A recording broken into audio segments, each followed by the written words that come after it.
नेमिनाथ की परंपरा आगे बढ़ी तो मुनिगण भी बने।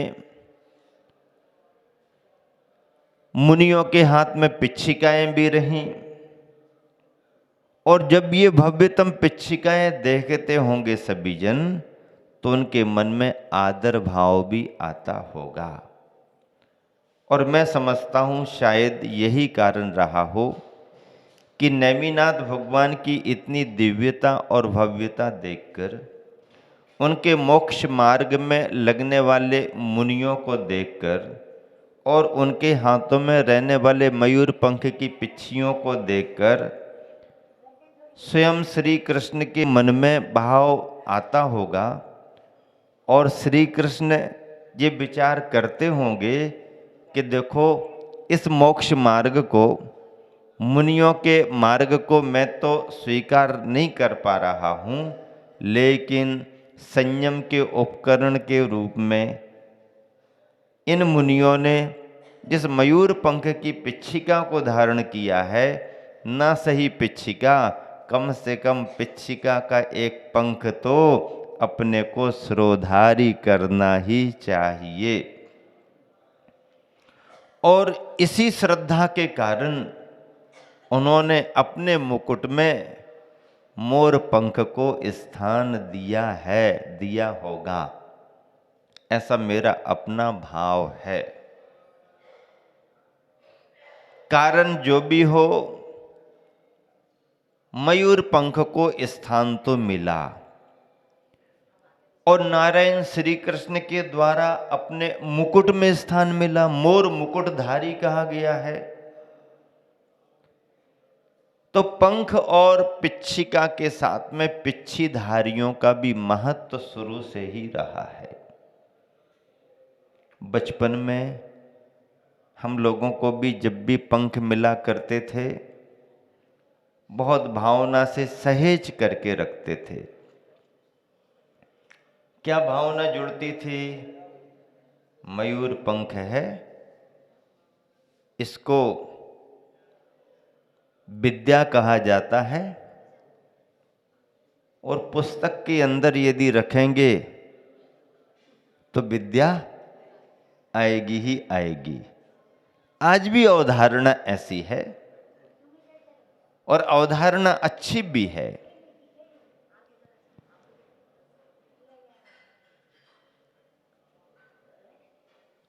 विद्या आराधना के लिए मयूर के पंख में भावना जुड़ना एक विद्यार्थी के जीवन में शुभ संकेत ही माना जाता है। जब कभी भी संघों में पिच्छियों का वातावरण बनता है, पिच्छियाँ बन रही हैं या पिच्छियाँ बनी हुई आ रही हैं या पुरानी पिच्छियाँ अब जाने वाली हैं, तो लाइन लगती कि नहीं लगती? हमको देने को मिल जाए, हमको लेने को मिल जाए,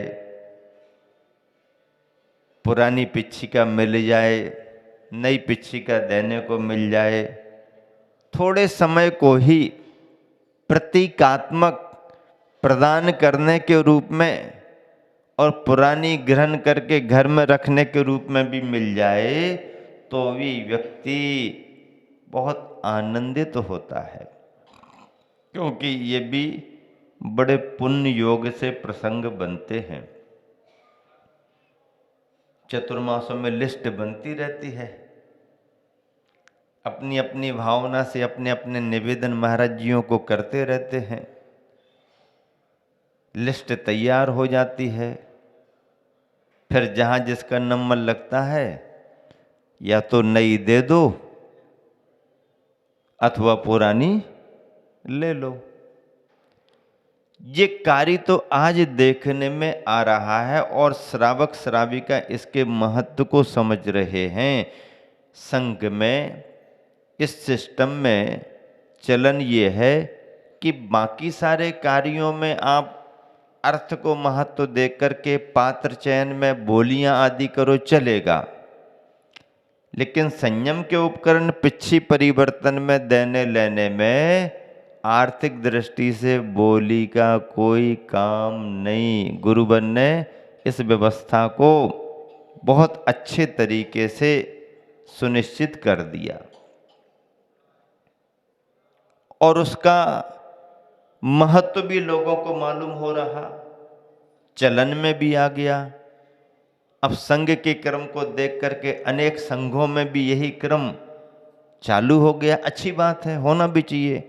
आचार्य श्री का कहना है कि संयम के उपकरण में आर्थिक दृष्टि से कोई विचार नहीं किया जाए, बल्कि नियम संयम धारण करने में जो व्यक्ति जितनी भावना को आगे बढ़ाए उसको उतना महत्व मिल जाना चाहिए। संयम का उपकरण है तो संयम की बात उसकी भूमिका के अनुसार जो भी यथायोग्य नियम ले सकता है उसे नियम दे करके ये कार्य किया जाए। बहुत अच्छा, और ये चलन भी बहुत अच्छा है।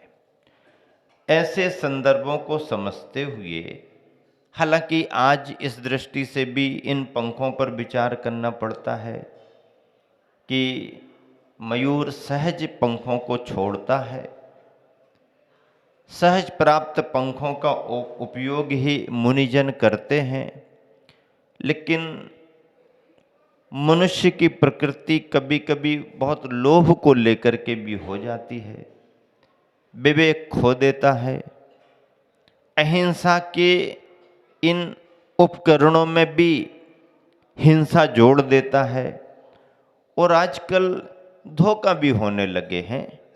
स्वार्थी लोग, धंधा करने वाले लोग चोरी छिपे सरकार की नज़रों से बच कर के और कभी कभी मयूरों को पकड़ लेते हैं, उन्हें मार भी देते हैं, उनके पंख निकाल लेते हैं और फिर धंधा पानी करते हैं। क्योंकि सामान्य जन भी इन पंखों का उपयोग अलग अलग रूपों में करते हैं। कोई साज सज्जा में करते हैं, कोई किसी रूप में करते हैं, दूर दराज तक ये पंख जाने लगे हैं। तो इस तरह से जो सुनने में आता है या जो चर्चाएं हैं उनमें मयूरों को बाधा भी होने लगी है। लेकिन सारे मयूरों को ऐसी ही बाधा होती ऐसा नहीं है।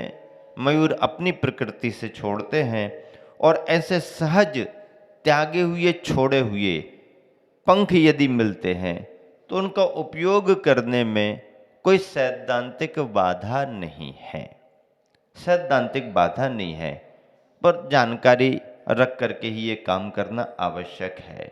सावधानी तो रखना बहुत जरूरी है और इस सावधानी के तहत यदि कार्य किया जाता है तो सिद्धांत से कोई विरोध नहीं।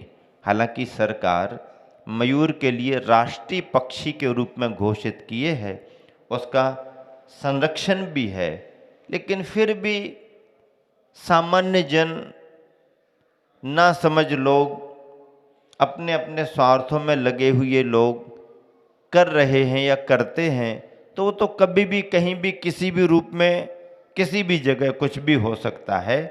उनसे बचाव हो, इन पक्षियों का अच्छा संरक्षण हो, इन्हें किसी भी तरीके से बाधा ना हो, हिंसा इनकी बंद हो, जीव दया का काम हो और सहज जीवन जीते हुए मयूर पंख अपनी प्रकृति से यदि पंख गिराते हैं मयूर, तो उनके पंखों का उपयोग करना कोई सैद्धांतिक बाधा नहीं मानी गई। तो इस तरह से ये चर्चा भी जुड़ती है। गुरुवर के चरणों में ऐसे अनेक अवसर आते हैं जब एक सामान्य गृहस्थ भी अपने परिवार के साथ नई पिच्छिका गुरुवर को प्रदान कर देता है। ऐसे अवसर भी मिलते हैं गृहस्थ जनों को नियम संयम लेने के कारण कि गुरुवर के हाथों से पुरानी पिच्छिका मिल जाती है, स्मृति स्वरूप रखते हैं, उसका कोई उपयोग तो होता नहीं है, पर आदर्श स्मृति संयम के रूप में बनती है, गुरुओं का आशीर्वाद उसमें माना जाता है। तो जब संदर्भ बना तो मेरे ख्याल में आया कि बचपन में एक पंख मिल जाए तो कितनी भावना से उसे सहेज करके रखते थे और ये भावना भाते थे इस पंख को रखने से बुद्धि तेज होगी, विद्या मिलेगी, विद्या बढ़ेगी और वह बचपन की विद्या एक पंख से प्राप्त होते होते और जब समय आया तो धर्म के क्षेत्र में उस एक पंख के संस्कार ने कुछ ऐसा पुण्य का योग बनाया कि विद्या की प्राप्ति करने के भाव का वो एक पंख आगे चल करके ऐसे गुरुवर, परम गुरुवर आचार्य विद्यासागर जी के हाथों से ही मयूर के पंखों की पिच्छिका प्रदान करने वाला हो गया। बहुत बड़ी बात है। जिसके लिए भी ये अवसर मिले सौभाग्य के अवसर माने जाते हैं।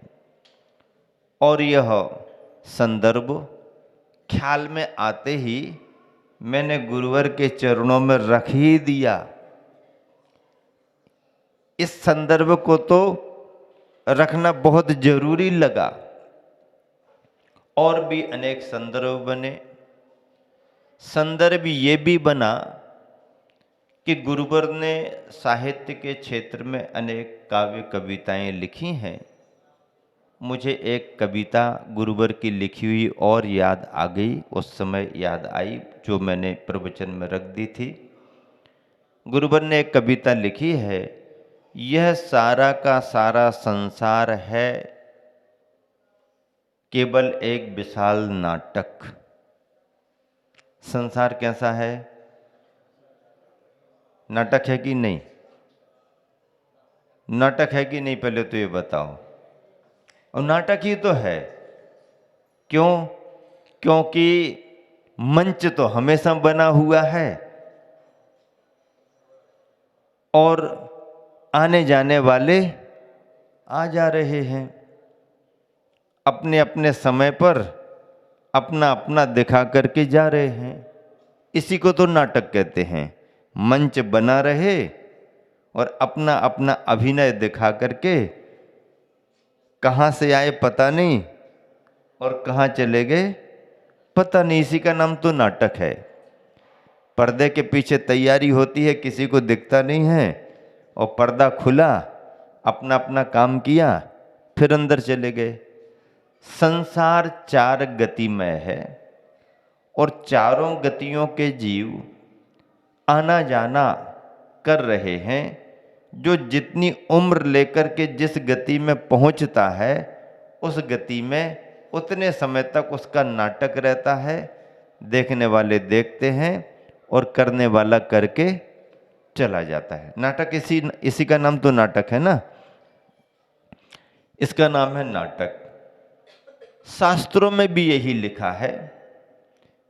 इसी सिद्धांत को समझते हुए गुरुवर ने अपनी कविता लिखी, यह सारा का सारा संसार है केवल एक विशाल नाटक। तू इसमें भांति भांति के भेष धर। तू इसमें भांति भांति के भेष धर। तू इसे खेल, मतलब नाटक दिखा, भांति भांति के भेष धर, तू इसे खेल, कोई बात नहीं, लेकिन भूल कर भी इस नाटक में ना अटक। भूल कर भी इस नाटक में ना अटक। नाटक तो करो लेकिन नाटक में अटको मत। नाटक करने वाले कई बार नाटक करते करते स्वयं अटक जाते हैं।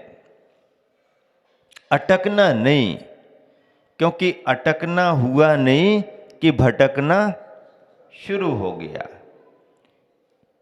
भटकन से यदि बचना है तो अटकन से भी बचना पड़ेगा। नाटक है, नहीं नहीं हम नहीं आना चाहते मंच पर, तुम्हारे मन से थोड़ी चलेगा। कर्म बंधेगा, गति मिलेगी, पर्याय मिलेगी, आना ही पड़ेगा, आयु जितनी है रहना ही पड़ेगा, वहाँ के कार्य करना ही पड़ेंगे। इसी का नाम तो है नाटक। आचार्य श्री ने जो कविता लिखी थी मुझे ख्याल में आ गई और मैंने विचार किया कि ये पंक्तियाँ भी आचार्य श्री सभी को बतला रहे हैं, यहाँ रखना जरूरी है कि यह सारा का सारा संसार है केवल एक विशाल नाटक। तू इसमें भांति भांति के भेष धर, तू इसे खेल, कोई बात नहीं, पर ध्यान रख इस नाटक में तू भूल कर भी ना अटक। इतनी कविता तो आचार्य श्री ने लिखी। इसके आगे जो बोला गया वो मैंने जोड़ करके बोला। क्या जोड़ करके बोला? ये कविता किसने लिखी? किसी को मालूम होगा, किसी को मालूम नहीं होगा। सभी को सब मालूम थोड़ी होता कि आचार्य श्री ने कितना कितना कहाँ लिखा। किसने लिखी? संत ने लिखी। कौन से संत ने लिखी? अब क्या पता। कहाँ के संत ने लिखी? क्या पता।